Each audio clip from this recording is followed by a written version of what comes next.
அண்ணா சுவாமி அழைக்கின்றாரே, நம்ம அண்ணா சுவாமி அழைக்கின்றாரே. மாயன் மயன் நேயர்கள் அனைவருக்கும் என்னுடைய மனமார்ந்த வணக்கங்கள். மாயன் மயன் சேனலை தொடர்ந்து சப்ஸ்கிரைப் செய்து ஆதரவு தருவீங்கிற நம்பிக்கை எங்களுக்கு உண்டு. அந்த வகையில மாயன் மயன் சேனலை தொடர்ந்து இறையர்களாலும் குருவர்களாலும் உங்கள் நலன் பொருட்டு தொடர்ந்து ஒவ்வொன்றும் சொல்லி வருகின்றோம். அந்த வகையில குரு பயிற்சி, சனி பயிற்சி, ராகு கேது பயிற்சி, செவ்வாய் பயிற்சி, சுக்கிர பயிற்சி, சூரிய பயிற்சி, ஆங்கில மாத ராசி பலன், தமிழ் மாத ராசி பலன், அமானுஷ்யங்கள், இப்படி ஒவ்வொன்றை பற்றியும் நம்ம பார்த்து வருகின்றோம்.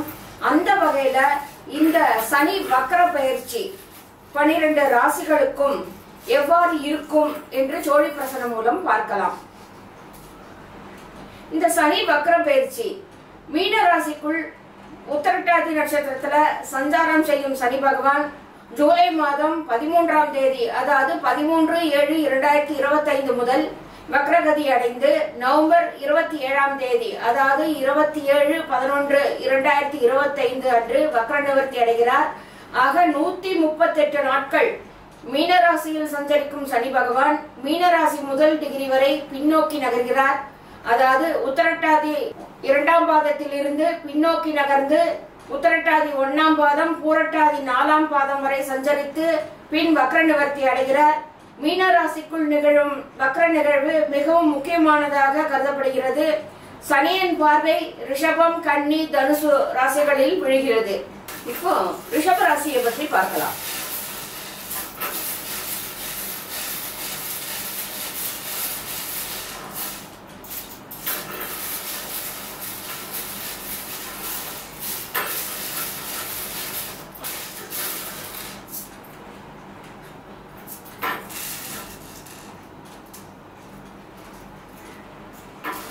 இப்ப இந்த ரிஷப ராசிக்கு சனி லாபஸ்தானத்துல சஞ்சாரம் செய்கிறார், குரு தனஸ்தானத்தில் சஞ்சாரம் செய்கிறார். ராசி அதிபதி சுக்கிரன் 12ஆம் இடத்தில் சஞ்சாரம் செய்து வந்ததால் சில தடைகளையும் தாமதங்களையும் அனுபவித்திருப்பீர்கள். சனி பகவான் ஜூலை 13ஆம் தேதி முதல் நவம்பர் 28 வரை, ஆக 138 நாட்களுக்கு வக்ர நிலையில் நன்மைகளை வாரி வழங்கப் போகிறார். சனியின் 3ஆம் வக்ர பார்வை ராசியிலேயே விழுகிறது. வாய்ப்புகள்லாம் தேடி வரும், உங்களுடைய நடுக்கங்கள் விலகும், எதிர்த்தவர்களும் அடங்கி போவார்கள், கவலைகள் விலகும். ராசிநாதன் சுக்கிரன் ராசியிலேயே ஆட்சி பெறுவதால் அனுகூலமான பலன்கள் உண்டாகும். குரு தனகாரகணத்தில் சஞ்சரிப்பது தைரியத்தை கொடுக்கும். பேச்சால் காரியத்தை சாதிப்பீர்கள், நிம்மதி பிறக்கும். வக்கர சனி நற்பலன்களையே வழங்கும். லாபஸ்தானத்தில் சஞ்சரிக்கும் சனி பகவான் கிள்ளி கொடுக்காமல் அள்ளி கொடுப்பார். கேட்ட இடத்துல உதவிகள் கிடைக்கும், பண தட்டுப்பாடுகள் அகலும், மனதிற்கினிய சம்பவங்கள்லாம் நடைபெறும்.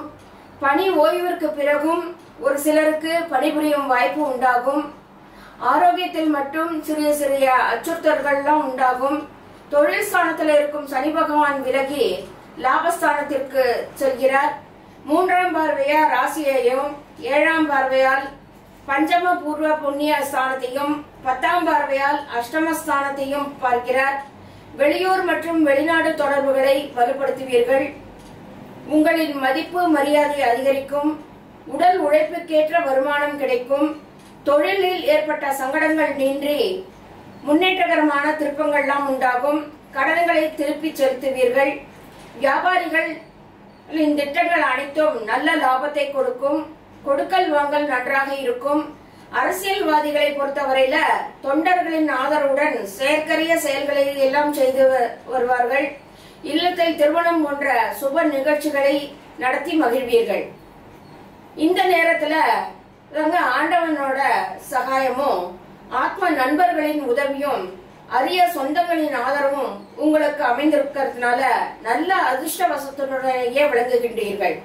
இருந்தாலும் சில நாட்கள்ல உங்கள் குடும்பத்தில் உள்ள கவலைகளும் கஷ்டங்களும், நய வஞ்சகர்களின் உறவும், கடூரமான நோயும் கண்டமும் விலகும்.